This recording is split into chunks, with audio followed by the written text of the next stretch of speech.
So I hope everyone is ready for the next panel discussion. So I hope you still have the energy level to listen again, a lot of content.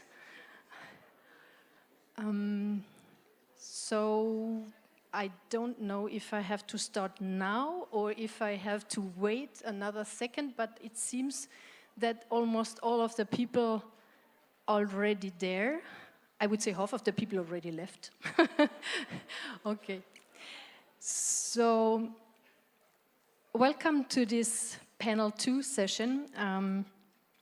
I was thinking yesterday evening, how do I start this moderation? So what can I do to really start and not going directly into the discussion? And I thought maybe we do a small recap to what happens yesterday on day 0. So it was really nice, and maybe some people are here who have done this experience about kayaking. So please raise your hands when you had this fantastic adventure. Great, so there are still, you see, you are still the adventurous person because you are still here for the panel 2 discussion. So great. So we really had the moment to access nature, to disconnect from our cell phones, and to have a real nice collaborative moment together. And what I also learned, or what we learned during the city tour, and this was also an aha momentum for me, is that Eric Mendelssohn, the architect, is born in Olsztyn. So another famous person you know probably, and is coming from Olsztyn, and we saw the house where he was born.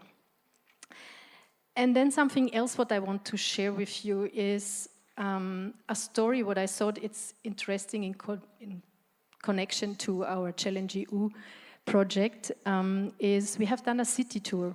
And in this city tour, there was the city guide, and he shared with us this little story about that the city of Olsztyn asked the citizens to give up all their metal keys.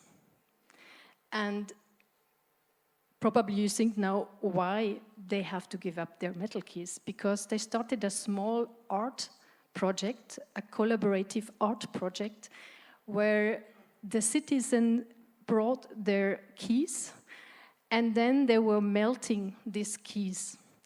And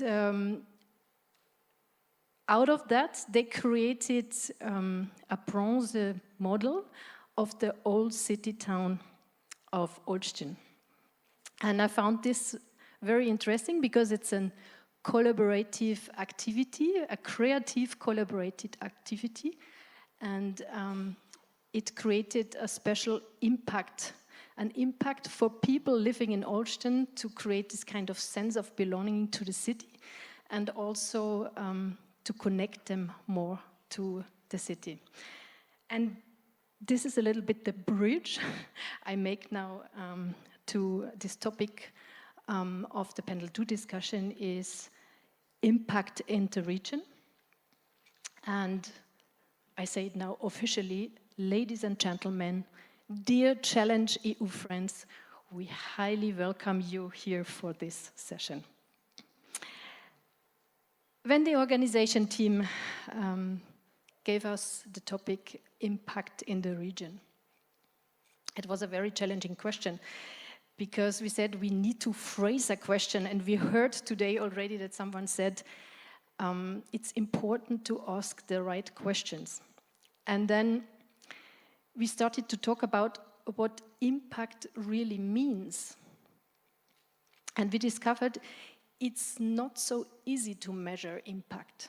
And we still have troubles to know what we are doing is really creating an impact. And a lot of things are creating an impact, but is it the right impact what we would like to create? This was the question. And the question is how to foster meaningful collaboration, because if we want to create an impact, we have to do at first our homework, we have to collaborate. And how to build resilient regional innovation. ecosystems. And this is why I now welcome Professor Wiland Ramadani.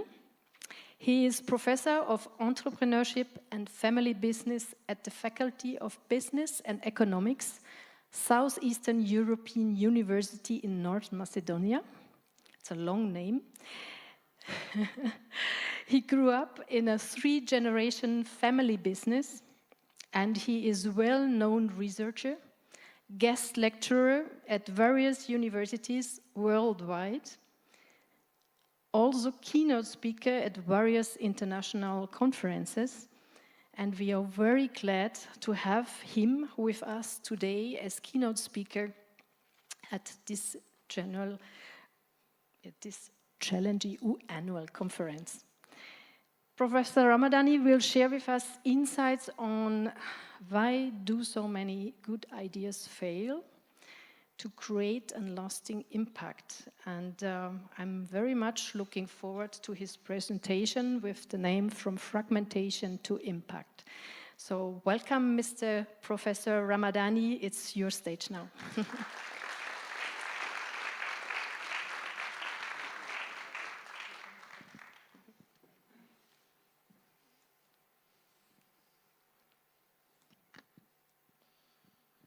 Good afternoon, ladies and gentlemen.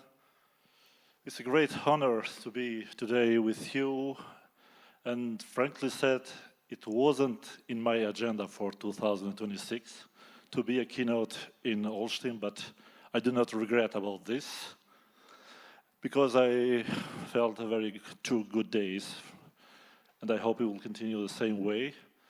So how I'm here today, my friend Veli, when told me that they are organizing a conference here, and he mentioned that as a team we discussed, then we would take you with us this time. And after some 2 days, he wrote me an email. Yes, we will take you with us, but as a keynote speaker. So, first it was planned to come as a tourist, but now I will come as a keynote speaker. And initially, I was a little bit skeptical, because as a former football player, you know, when you play actively football, you have a good shape. And if you look today at my body, you should choose and decide, am I the right guy to talk about any transformation? So, but okay, as Ilona mentioned, I grew up in a family which undertake business many years ago. 3 generations, I grew up in such a family, and I remember as a child, as a 6 or 7 years, I should collect peaches and watermelons and then to sell in the market, because I know at the end of the day I will be rewarded by a hamburger by my uncle. So after that, I was challenged. My mom passed away in 2001, and I should challenge my family issues to be a brother, a mother, and father, and everyone. 2003, here is the guilty person, my former dean, my former rector, Professor Begetti, who opened me the doors to the university, and I'm very thankful, because he put me in this academic jungle, and I need to survive, because until then, I was in front of my students, and now I should challenge myself in the other part. So, as we know, every day we are challenging ourselves.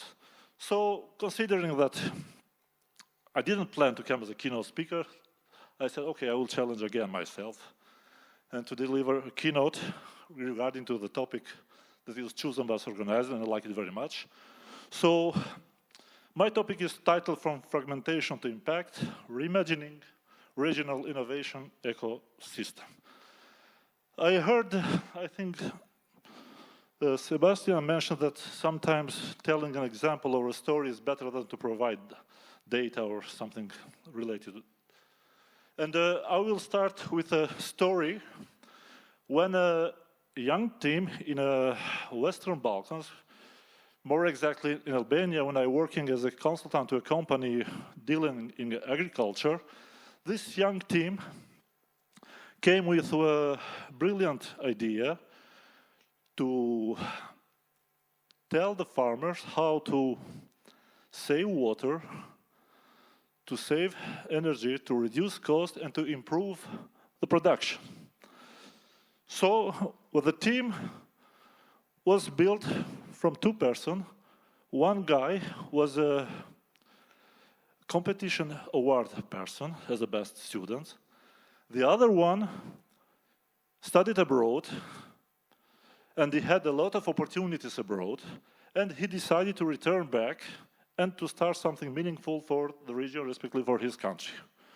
So far, everything looks very nice, because there were some early promise, because they have the experience, they have the talent, they have the ambition, but later the reality arrived. When these two young people wanted to develop this idea to concrete problem, to use data and mobile technology to save, as I said, water, to reduce cost and to improve the production, they needed mentors and labs, but university in the region didn't have any connection with the private sector. They need some money to start the business, but there are very few local business angels and almost no venture capital fund in the region. They needed customers who didn't trust the idea, and one by one, all the doors were closed.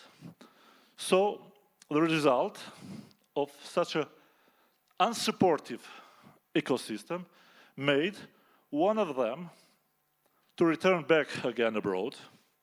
The other took a corporate position, workplace, and the startup slowly but surely disappeared. So I'm very aware that such a stories, version of it, you have heard many times. Because many times, many ideas die, not because they are weak, because the ecosystem around them is very weak. And they cannot be supported to develop it in concrete startups, concrete products, and to develop the whole region, maybe. So today we live in a time where, let's say, we talk a lot about digital transition, social transition, green transition, many talents, many good ideas, but very rarely we ask a very impactful and meaningful question. Why do so many good ideas fail to create lasting impact? And if we talk a lot about digital, social, and green transition, we have the ideas, we have people, we have all this ambition. I think that we do not have a lack of talent, but we have a fragmentation. And this fragmentation is the reason maybe why so many ideas fail. So if you want a meaningful green, digital or social transformation, I think that we need to move from fragmentation to connection. All these stakeholders around as a part of the ecosystem should be connected if we want to deliver a real transition. So in Western Balkans, in many, let's say, other regions and countries, we have all the actors, we have talented youth. I will stop a little bit here. If we analyze our region, because I'm talking about Western Balkans, just to mention that Mira Muradi, one of the creators of ChatGPT, is from Albania. One of my students, our students in Southeast University, supported the team of Artemis II. So these are talents.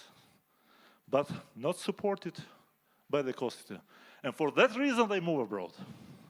We have some good universities. We have entrepreneurs who survived and built big businesses beside facing too many difficulties. We have business owners, entrepreneurs from our region who are listed in Forbes 50 or Forbes 100. So they are people from our region, but with ambition, with real objectives they made to be well known in the business or something else. We have some municipalities that try to do something. We have also NGOs, tech parks, development agencies. But the main problem is here, that they work alone. Universities, for example, produce research, but this research, as I have written here, very rarely reaches companies. Or to say it frankly, our researchers do not solve the company's problems. The other side, we have governments who launch strategies, but strategies written in the offices without asking citizens, entrepreneurs, what do they need really, and how this strategy can solve their problems. And also we have civil society who do very well so far. They try to increase, let's say, awareness about sustainability, inclusion. But when we talk about inclusion in innovation policies, they are excluded. So we have actors, they do good, but do good alone. And now we need to make them work together for joint benefit. So, as a result of such an approach, we have activity without impact, and we have initiatives without coordination. Look at your left side. We have all the needed actors: university, startup, investor, municipality, citizen, NGOs. And look at the other part, we have the same actors, but what is the difference? They are connected. So the main difference between a fragmented ecosystem and a connected, thriving innovation ecosystem is connection. And if they are connected, they will contribute more to improve the overall ecosystem in different regions and different countries. So as we see, all the dots are already there. Our job is to draw the lines, to make possible to connect all these actors and to produce better policies, better researches, and better civil societies. Considering that fragmentation became a real problem in the region, some relevant organizations started to work on it. For example, Regional Cooperation Council, European Institute for Innovation Technology, Enterprise Europe Network, and a wide range of local actors, such as innovation centers, universities, municipalities. And they came to a starting insight that the Western Balkans doesn't lack ideas. It lacks links between these ideas. So as I said, many universities have talented students, but they cannot find entrepreneurs to employ them. Entrepreneurs have some good ideas, but cannot find finance which will support these ideas to convert in real products. And for example, some local governments, maybe they want to create a local development, but they do not cooperate with universities and the companies. Therefore, this organization changed the question. Instead of how we create more non-meaningful projects, short-term projects, they said, how do we connect the actors that already exist to create projects which will connect all these actors in order to create a better ecosystem. And I think that ChallengeEU is one of them. So, based on these initiatives come from this regional organization, we have some initiatives. Let's say we have joint startup competitions across countries of the Western Balkans. They bring teams from different countries, they compete between them, they create something together, but they collaborate. We also have some cross-border accelerator programs, which bring mentors who can help the new startups to solve problems that the mentors have faced in different countries or different situations. We have a better university business cooperation network, not as before working alone, but working now together. We have some regional mentoring and business angel platforms who helped many startups to be funded and supported. Otherwise, without these initiatives, they will have been fined. And we have some very good programs for inclusion of women, youth, and rural entrepreneurs in the ecosystem. So, based on this situation, we have results. For example, a startup from North Macedonia will find mentors in Serbia.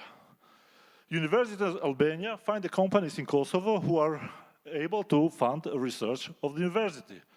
And any green tech from Bosnia will find partners to really implement such idea from partners in Montenegro.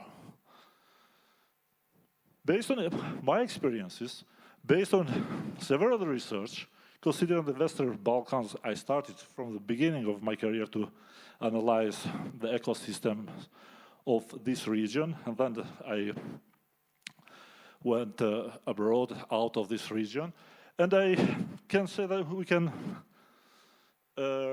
generate 3 lessons from all these experiences and initiatives. The first, innovation is social before it's technological. When we talk in a daily conversation or some policy circles, we always, when you talk about innovation, we mean about technology, infrastructure, digital issues, or R&D and so on. But we somehow forget one of the main issues in innovation: trust and relationship between actors which need to produce such innovative ideas. For example, if you want to have a good digital platform, it will be successful only if people trust it.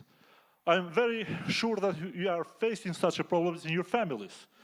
For example, your children will ask to buy any game from any digital platform, and what you say, oh, I don't believe to this platform because I can't misuse my credit card. So if you create a trust in digitalization, we'll use it and we'll benefit of it. If you need to have a green technology and to succeed, communities must accept it.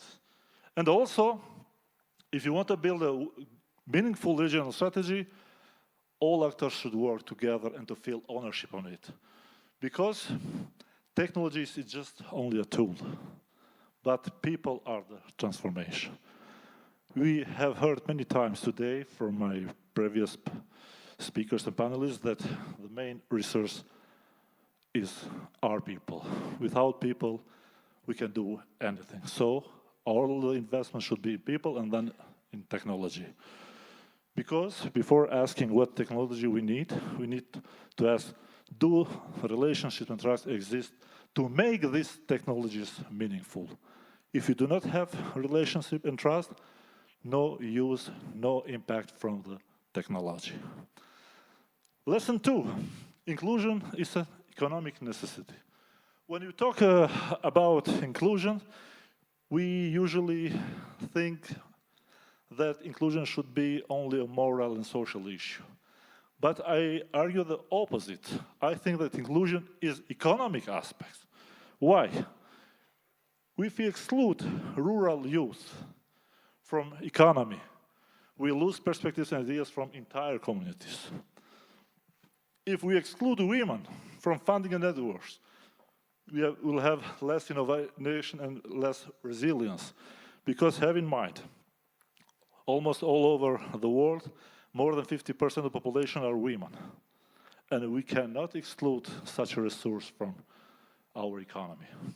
And third, maybe from the last period, we cannot digitally exclude the citizen, because we know that if we exclude such a person, we cannot involve them in the economy that we are building now. We should invest on them, because if we exclude people, we don't just fail morally, but we make our ecosystem less innovative. So, whenever we want to initiate something new or some programs, we must ask 3 basic questions. Who is not in the room? Whose voice is missing? And who bear the cost and benefit of such initiative? Maybe these questions are very simple, but they are very meaningful, because any voice left aside, many people excluded, and without knowing which are the benefits of the cost of such initiative, we cannot create a good, let's say, ecosystem. And the third one, projects do not create impact alone, but ecosystems do. So we know that every project have a start date and end date, deliverables and budget, but when funding ends, teams disperse. Websites can stay for a while, but impact will disappear. When you work as an ecosystem logic, there is totally different, because everything is built on trust and relationship. So, if the ecosystem works, if I have a concern or problem, I will not wait to find something, a fund or something else, but I have the main people where to address and to solve my problem. So we must work to create a better ecosystem than to run a short-term project. Because building an ecosystem, I know that is very harder and slower, but I think that it is the only approach that actually works. I will put here some questions which we can use as a self-assessment tools when we need to analyze where we stand in terms of ecosystem. Firstly, is there a permanent space for cross-sector dialogue? Is there any place where government, universities, businesses, NGOs, and so on meet together and discuss about the problems of the society? Are universities genuinely connected with the businesses? Are investors visible and accessible to startups? Or they are visible only for a small number of people, and only for those who are part of such a networks, maybe business angel networks are very similar to them. Are women and rural entrepreneurs included? Is there a shared regional vision? And do we measure trust and relationships or just events? So we heard very often that if you organize an event and we'll say that we had 500 participants, 5 topics, and it's a success. No, the success will be what happened afterwards. Do we create more relation? Do we create more projects? Do we organize more research? Or do many companies survive after the 3rd year? So these are the real outcomes of such initiatives. And I propose here to take 5 actions for original impact. First, co-creation. Because there is a profound difference between a situation when we consult people after the decisions are already made and when you include them from the beginning. If you co-create the solution, that will be implemented. But if they are involved at the end, or everything is decided, then you'll have a lot of barriers in implementation. The second, we should need to create platforms and not just short-term projects. The third one, we need to invest in intermediaries. Because as I mentioned in the beginning, if you are disconnected, very often we are listening that universities speak one language, government the second, and the business the third one. So we need a translator. And the real translator are intermediaries. That can be an innovation center. They can be some regional agencies or technology centers who will connect all these actors to build a useful ecosystem.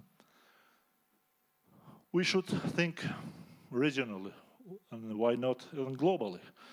Because if you see Western Balkan as only a region of 6 or 7 countries who work alone, will not build a real and fruitful ecosystem.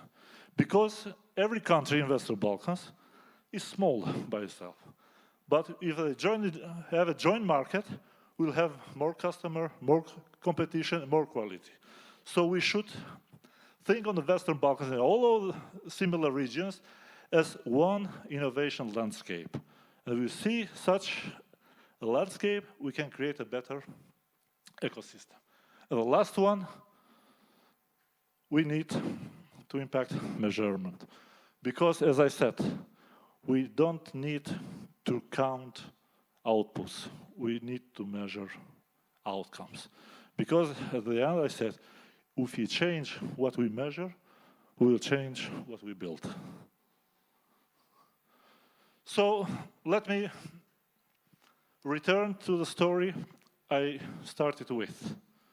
So, before we said that we had a talented team, we had a good idea, we had only this, but no mentors, no investors, no network, and completely they walk alone. And the good idea didn't survive.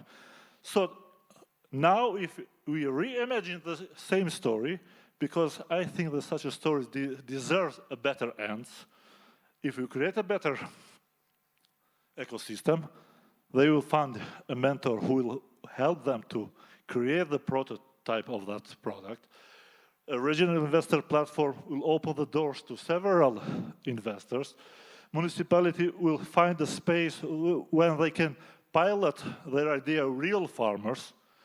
NGO will partner with them and to convince farmers that they are offering a good solution for them.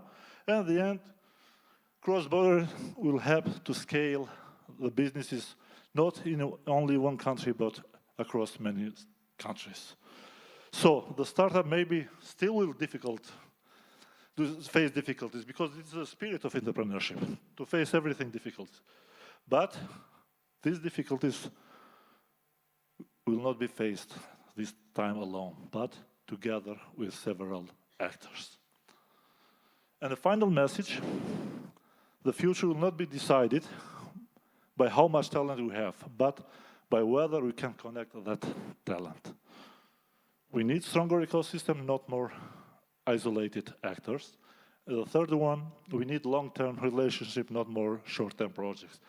And the final, based on all the three, I say that impact is not created by excellence in isolation, but it's created by collaboration in action.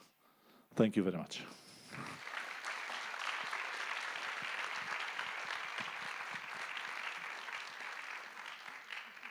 Thank you. Thank you, Professor Ramadani. So I welcome now as well Ivona Kiveda, and I also welcome now Mr. Batoulier Kovalik. So sorry if I don't pronounce it very well. I tried it several times before, but probably I still need to exercise this. So I will start again with Mr. Ramadani. Of course. Is everyone still with us? Should we have maybe a short stand-up? No? Only a stand-up? No stretching? Stand up, raise your hands, and then sit down again, so that we have the moment to also give Mr. Ramadani the time to have a drink. Okay. So, Mr. Ramadani, you've mentioned in your presentation, impact is not created in isolation, but by collaboration in action. And my question is now, how do we make sure collaboration is not only a buzzword? What needs to change in our mindset structures to foster more collaboration? And especially, I would say, collaboration in incorporation of our quadruple helix actors, and also to think about, because you mentioned about co-creation and collaboration, but then it's the question, it's not only co-creation in collaboration for solutions, but when do we already start to collaborate before we even know what we collaborate? So how do we really make sure that in this process of collaboration we already incorporate all these people to understand the right needs about it? So hopefully my question was not too long and too complicated. I'll try the answer to be short. So you asked me when I started to collaborate. I started to collaborate from childhood, because when you need to do entrepreneurial work, you must collaborate with several partners. When you play a football game, you must collaborate with your team, or you'll lose the game. And when I stepped in academia, I was very careful what I'm doing and how I'm doing, and I started to collaborate with many people around the world. And thanks to this approach of collaboration, now I can say that I have more than 200 co-authors in my list, so around the world. And I see that from collaboration, from my perspective, they bring us success. So my story, my own story, shows that if we collaborate, we can gain more. If we stay isolated, as I say, we'll stay isolated for all time. So when we talk to actions, I think that we should enforce collaboration between organizations and make it as a condition, not as a suggestion. For example, if we apply to EU funds, the first question from them should be, do you have partners? If not, you are out. So make collaboration as an entry ticket. Second, build a, I say, joint table where all the necessary actors will be in the table. Universities, government, businesses, NGOs, and so on, and show them a problem and ask them to solve the problem together. Maybe I can mention here that we know all about the company Philips. When they left Eindhoven, they didn't see it as a disaster. But what they did, they create a joint table. In one table, they called now as a brain port in Eindhoven, and there are gathering consistently, not only in one conference, only in one event, and they talk about problems and solutions. And Eindhoven today, thanks to this collaboration, this Brainport project, is one of the most innovative cities in Europe. And if we measure based on patents they create, they are per capita the most patented city in Europe. And third, we need to work with the whole community and to celebrate collaboration. If we usually promote a winner, one scientist, one actor, one professor, one researcher, we see that we do good. But now imagine if we gave the same spotlight to partnerships. If partnership will be promoted, they can be converted to projects. And if projects are promoted, they can build to impact. So we need to promote collaboration if we want to see the same results as when you promote a single winner of any kind of achievement. Okay, thank you very much. So I hand over now and I introduce now our second panelists in this panel discussion. So we welcome also Ivona Kieda. And Ivona is Head of Communications and International Affairs at InLife. InLife is Poland's leading food research center, and they explore how nutrition impacts human and animal well-being. And she ensures that knowledge created in labs also reaches society, industries, and organizations to really create a real-world impact. So additionally, Ivona is also in the food network, which is called EIT, and she will tell you later on more about EIT. And she connects here female leaders and helps especially women in Poland to access this community. So Ivona, my question to you is now, Europe excels in research, but often lacks clear regional impact. In your opinion, what key improvement would best reduce fragmentation, as Mr. Ramadani said, and build resilient local ecosystems? Yeah, thank you, Ilona. Good afternoon, everybody. Yes, today I represent a research institute, one of the research institutes of the Polish Academy of Sciences, also based here in Olsztyn. But I'm a graduate of this university, so it's double stress for me today, but because I could see my two English teachers in the room, so I hope I won't let them down. But going back to your question, Ilona, about how we can ensure the regional impact, of course, I don't have a perfect recipe, but I can try to share what has worked for us at the Institute. And let me start by saying that we basically have no complexes, especially about our region, because whenever we attend some Brussels-based events, we would hear that our region, Warmia and Mazury, this is a region that, according to the European scoreboard, this is a region of low innovation, that we are lagging behind, we are so-called Poland B, so second category when it comes to areas in Poland. So we could fall into this impression that we are not the equal partner for other key players in Europe when it comes to research or business.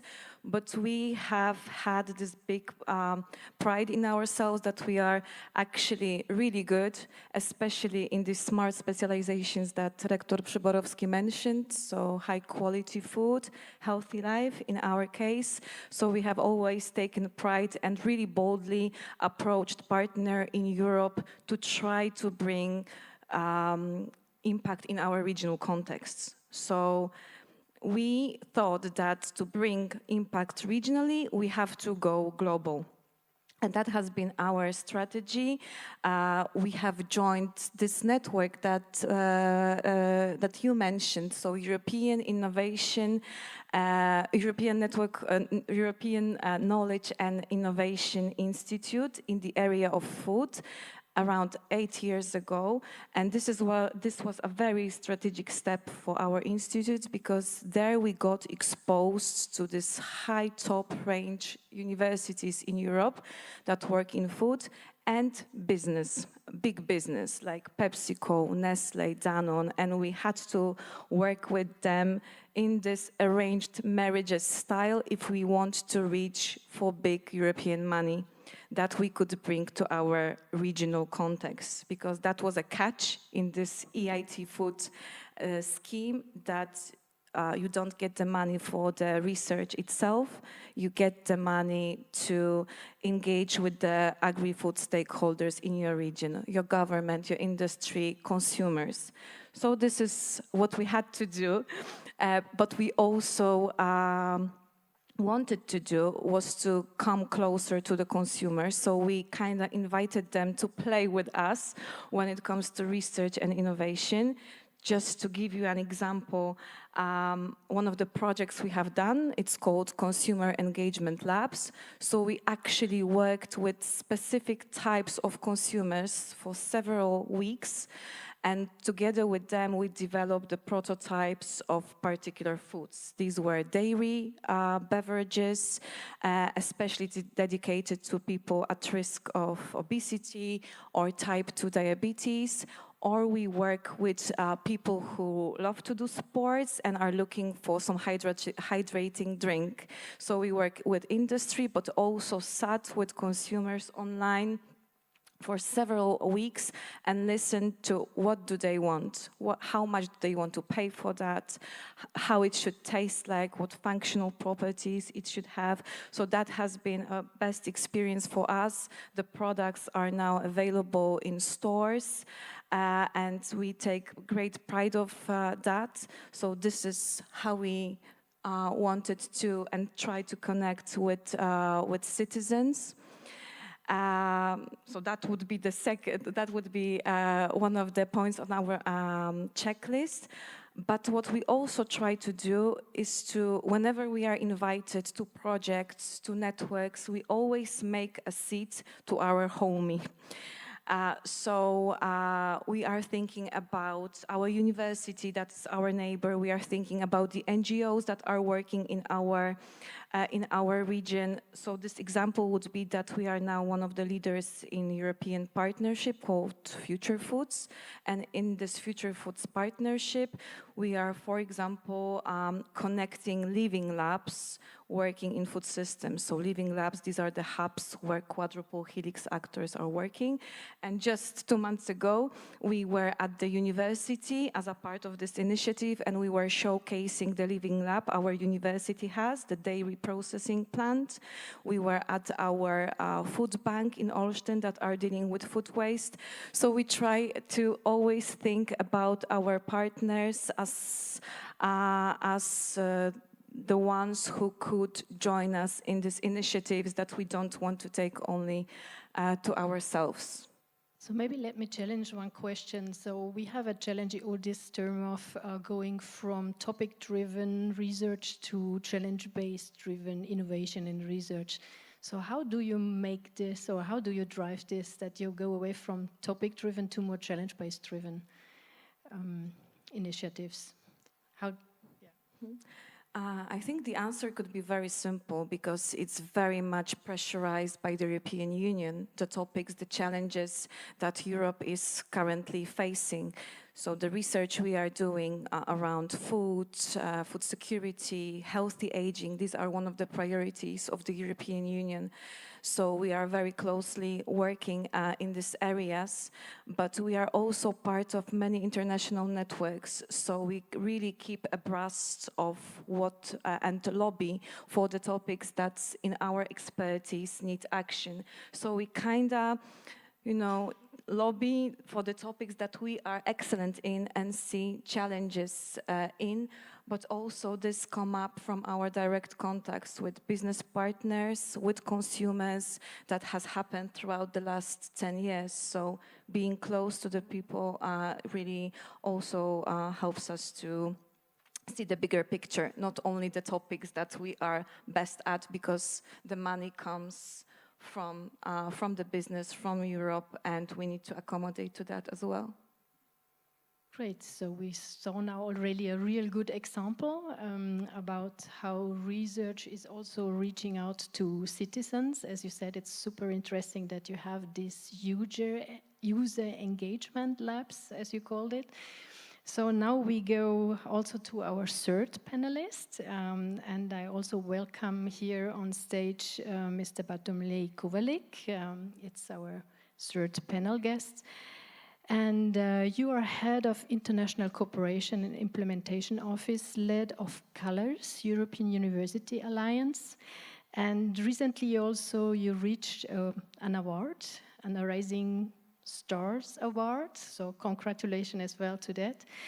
And the question is now, in terms of that, we heard so many things around research. So how do you help with local projects succeed by linking them to global knowledge and resources? So what are you doing? What's some kind of examples you can give us of initiatives you're doing to make the connections to or linking knowledge between all participants or groups?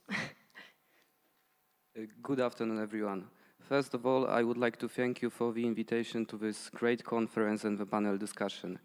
I represent Jan Długosz University in Częstochowa, which is a comprehensive public university placed among the 21 classical universities in Poland.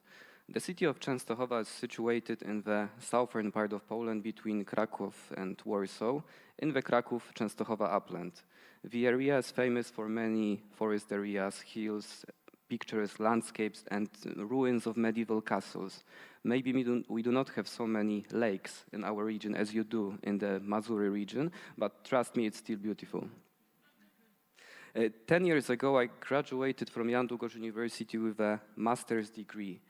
My work at the university primarily focused on coordinating international mobility of students and staff within the Erasmus Plus program, and now I lead the Department for International Cooperation, which is a central university unit. Our professional background in mobility has a significant impact on our involvement in the European University Alliance COLORS, which I represent. The name COLORS is an acronym for 9 collaborative, innovative, sustainable regional universities from 9 different regions of Europe. COLORS brings together more than 126,000 of students, over 12,000 employees, and it is supported by 55 associated partners. Our impact reaches nearly 21 million of citizens across our regions. In February 2024, each partner established a COLORS implementation office known as a CIO. At Jan Długosz University, the CIO operates under the Department for International Cooperation, and our role is to facilitate cooperation between internal units and the partner universities, providing support for all project work packages. For our project, we selected a few smart specialization areas after consulting them with regional policymakers and development agencies, and these include health and well-being, food production, green transition, and last but not least, IT and digitalization. Our aim is to move beyond traditional transfer approaches in which a university is seen as a mere provider of knowledge and the economy as the recipient of research results and human capital only. As an alternative model, COLORS will pursue mutual exchanges with regional stakeholders. And here I would like to show you, and I would like to share with you a few initiatives which we have organized within COLORS so far. First of all, each partner has installed a space for co-creation and stakeholder collaboration, which is closely linked to and continuously collaborate with the CIOs, known as the COLORS co-space. In these rooms, students, teachers, and researchers of all 9 universities work together on designated thematical issues with regional policymakers, NGOs, companies, and so on. Within co-spaces, we organize a range of activities such as co-labs. A co-lab, short for Collaboration Laboratory, is a strategic workshop format designed to bridge the gap between academia and society to solve real-world regional challenges. Co-labs bring together 4 distinct groups: students and researchers, business leaders, local policymakers, and last but not least, the most important group, the citizens. So far, 27 collabs have been organized within the Alliance, and 3 of them at our university. So far, we focused on healthy diet for children, art therapy and music therapy, and cyber threats and disinformation. And the events brought together a wide range of partners and were held under the honorary patronage of the Ministry of Health, the Ministry of National Education, the Ministry of Culture and National Heritage, the Mayor of Częstochowa, and many others. One of the challenges identified in our project is lack of sufficient resources to cover mobility for the Alliance activities. To bridge this gap, we successfully secured funding through the Support for European Universities project. This funding awarded under the NAWA program. NAWA is Polish National Agency for Academic Exchange, enabled students and staff members of all 9 universities to move freely between our universities. And thanks to this project, we financed more than 120 mobility activities, both outgoing and incoming. Furthermore, a central pillar in building an inter-university campus, which is one of our main aims, basically this is the aim of all European universities, is the development of a joint IT infrastructure. And Jan Długosz University has become a key beneficiary of the Weimar of Excellence 2024 initiative, which strengthens cooperation between France, Germany, and Poland. And within this framework, we organized a 2-day expert meeting, during which we spoke about seamless digital infrastructure of the Alliance. We invited all representatives of all the Alliance members, not only from Germany and France, but from other countries as well, and spoke about micro-credentials, digital badges, joint degrees, shared course catalog, and interconnected Moodle platforms. And to finish, I would like to say that this year we also launched a Co-Hub, which is a digital platform designed to bridge the gap between academia and regional stakeholders. And it serves as a user-friendly, interactive online meeting space where students, researchers, and partners can connect to find project ideas and research opportunities. One of the key features of this tool is that it has a translation feature available, so language barrier is not a problem anymore. Thank you.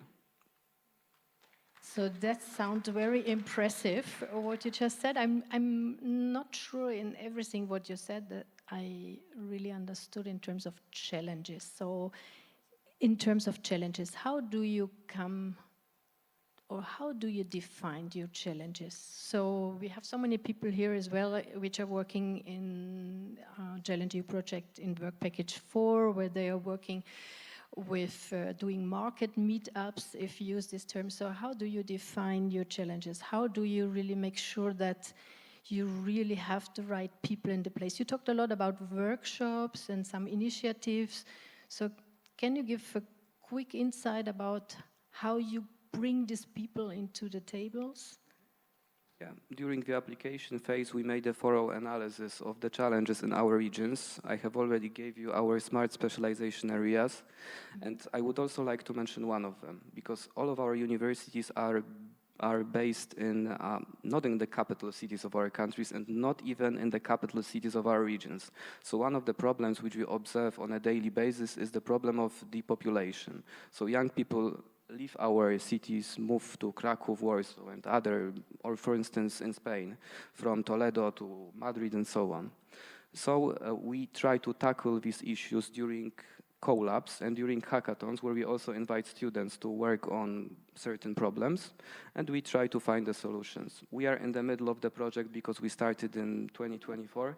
It will be continued through the end of 2027, and I hope that we will find many solutions until the end.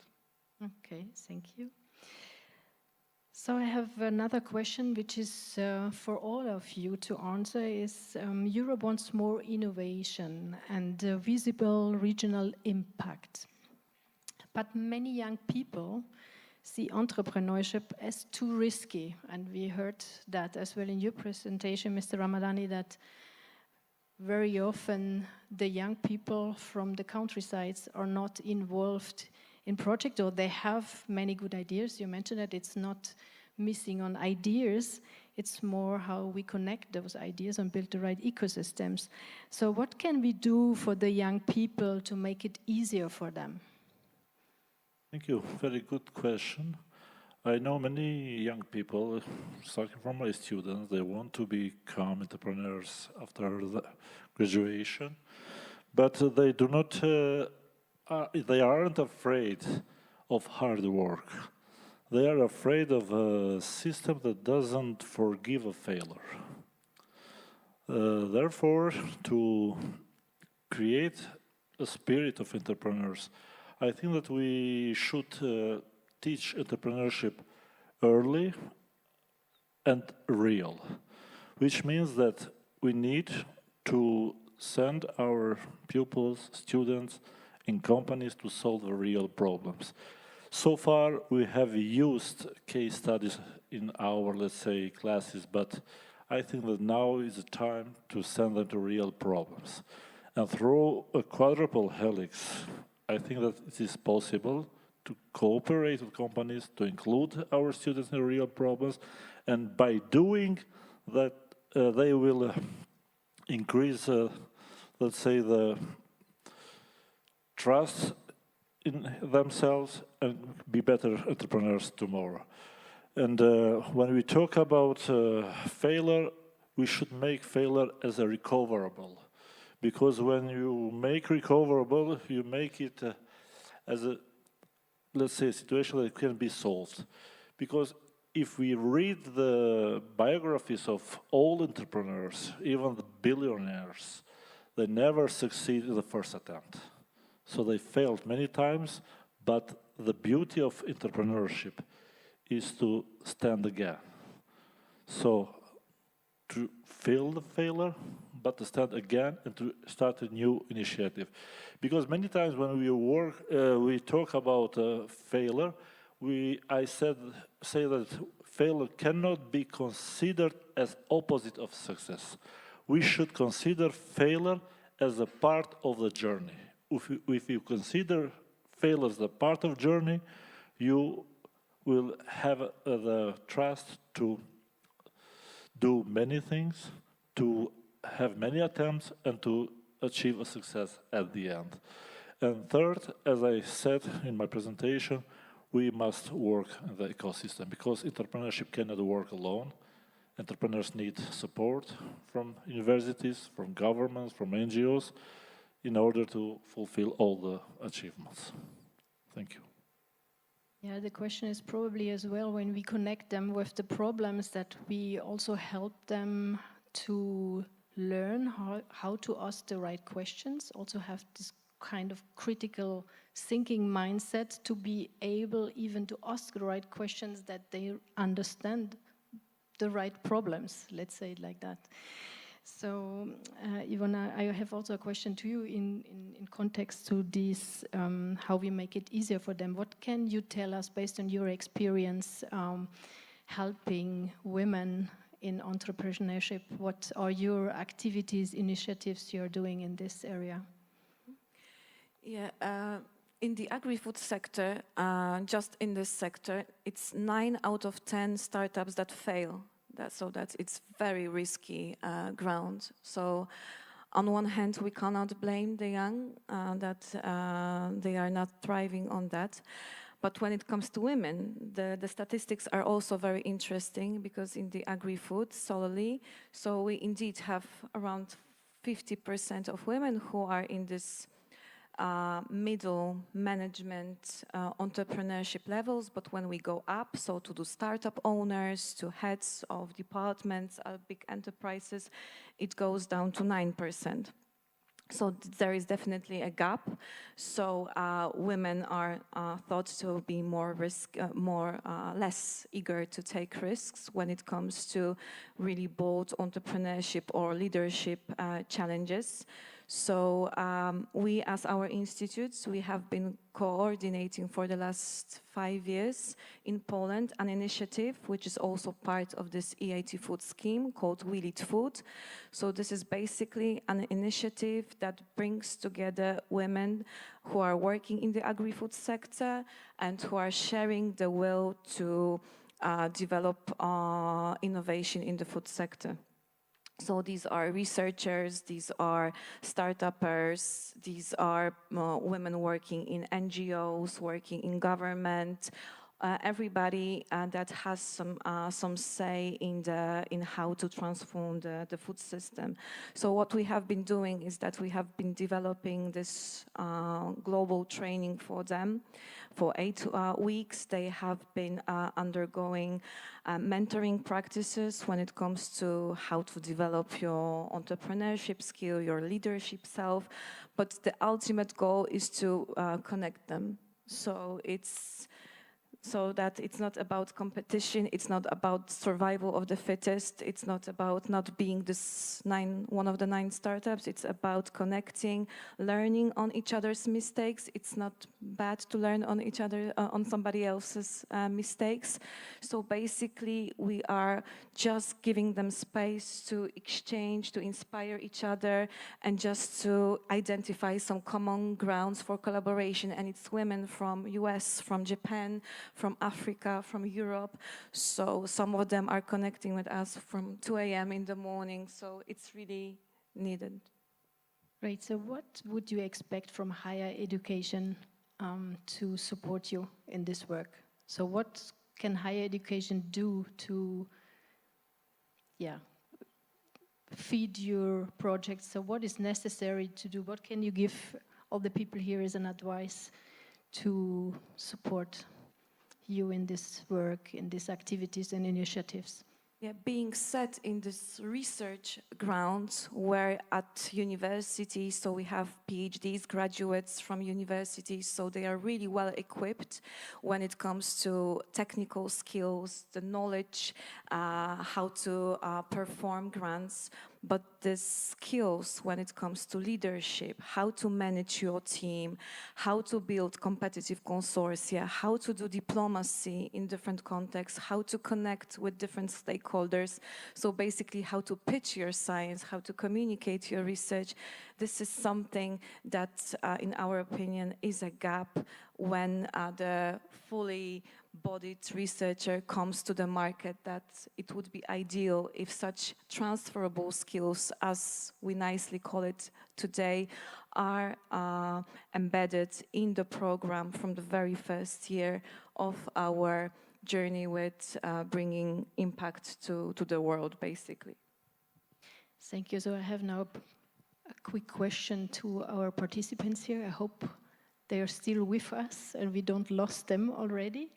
So now we go, and you can be happy to the last question. So, and it's the last final question for this panel, and it's for all of you, the 3 of you. I ask you the question: if you could spark one game-changing shift in your region overnight, what would it be? So how can you express it in one sentence, one word, or a phrase? So who wants to start? I keep it open for you. I may start, but it won't be just one sentence, okay? Just 3 sentences, let's say. That's okay. That's also fine, 3 sentences. As I said, during the application phase, we made a thorough analysis of the socio-economic environment and engaged key stakeholders, including associated partners and affiliated entities to our project. And in the implementation phase, these actors cooperate not only with our university, but most importantly with other members of the alliance and their respective regional partners. And this cooperation fosters not only new perspectives, but it also strengthens collaboration and promotes economic synergy. And by participating in joint events, our partners actively contribute not only to the development of the alliance itself, but also our regions within the EU, enhancing their own visibility and regional impact. Thank you very much. I think I would quote the song of the Beatles. So try with a little help of your friends. So keep making friends and keep making impact. That's nice, because you mentioned when we had the discussion having more scientific friends, and I found it very interesting to say to have scientific friends not only on knowledge level but also make friends between friends on a scientific level. So I found that also very nice and interesting. So Mr. Ramadan, you and you. I started and I will finish it. So if I need to explain it, to make the speech with one sentence, I will say that we need to kill silos, work together, and people easier can be gathered around problems than around ideas. When they have a problem, they'll find ideas. Great, thank you very much. So before I'm closing that, and I guess everybody is already ready to go out of this room and to have daylight and fresh air, I thought maybe I give you another challenge, because at the beginning of this podium's discussion, or let's say of today's event, there was this moment where the question was, what was the challenge for you personally in the last days and or since the beginning of the ChallengeEU project? And I was thinking, what was my challenge? And my challenge was really to spell the word market. So who here in this room can tell me what the word market really means? When we talk about market meetups and when we talk about markets overall and market missions, so do you know what market means?